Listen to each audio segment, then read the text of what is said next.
ఢిల్లీలో కాంగ్రెస్ అగ్రనేత రాహుల్ గాంధీ మాట్లాడుతున్నారు. లైవ్ ద్వారా చూద్దాం.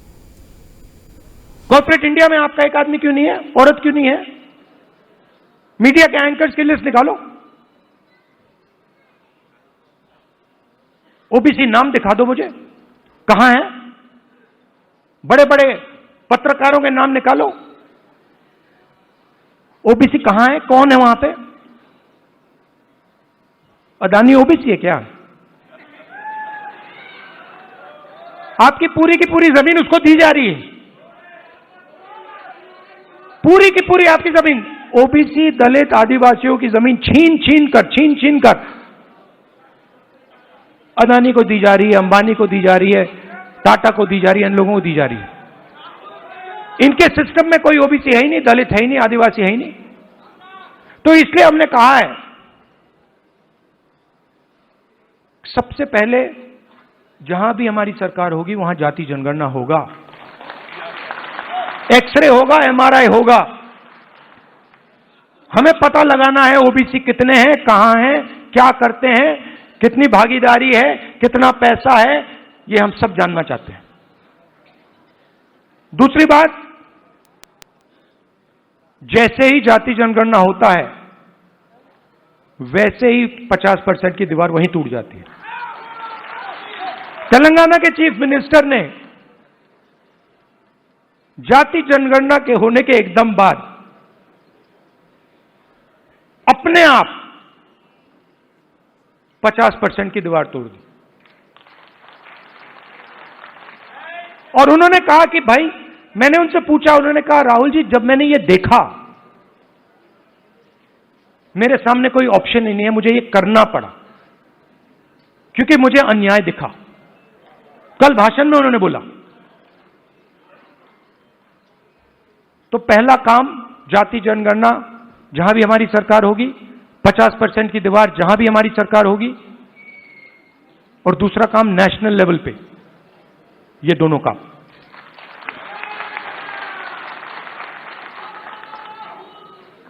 प्राइवेट एजुकेशन में तेलंगाना में बड़ी इंटरेस्टिंग बात आई. तेलंगाना में यह पता लगा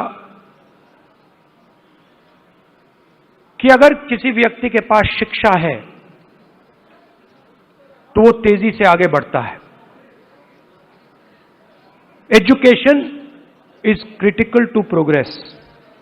और तेलंगाना में दूसरी बात पता लगी कि अगर आपके पास शिक्षा है और अगर आपके पास अंग्रेजी भी है तो डबल बैरल प्रोग्रेस होती है.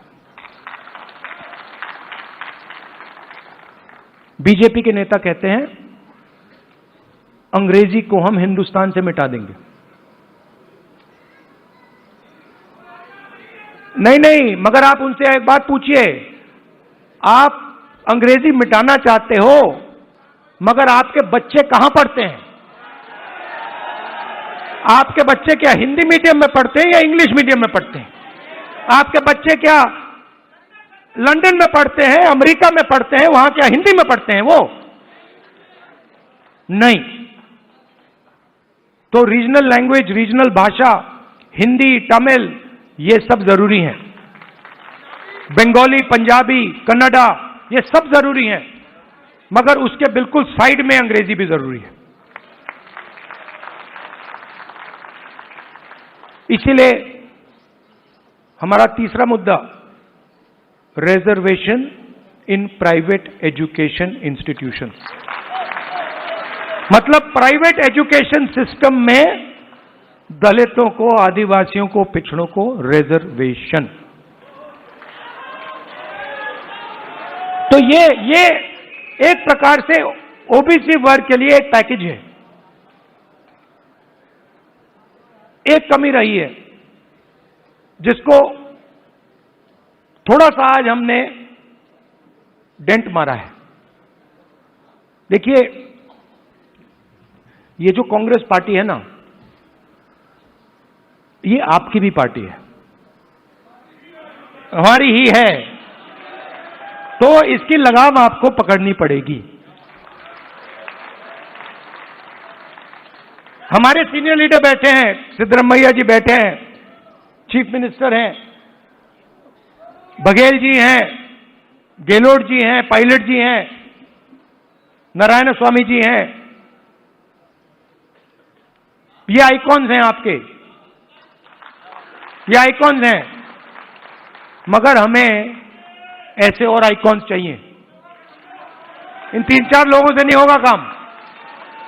हमें 40-50 ऐसे लोग चाहिए जो हम मतलब पूरे दम से ओबीसी विजन को आगे बढ़ाएं।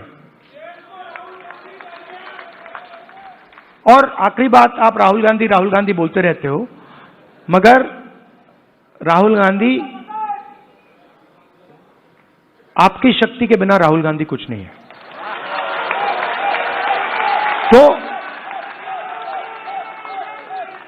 तो मेरा काम आपकी शक्ति को अलाइन करने का है। और देश के मैं ओबीसी वर्ग से, युवाओं से कहना चाहता हूं, जो मैंने शुरुआत में कहा, मैं अपनी साइड से कह सकता हूं, कांग्रेस पार्टी के साइड से नहीं कह सकता हूं। मैं अपने साइड से कहना चाहता हूं कि जिस प्रकार से मैंने ओबीसी वर्ग के लिए काम करना चाहिए था, पहले मैंने नहीं किया, अब मैं डबल स्पीड से वो काम करने जा रहा हूं। आप सबका बहुत बहुत धन्यवाद। नमस्कार, जय हिंद। सर 2 मिनट बैठ लिया।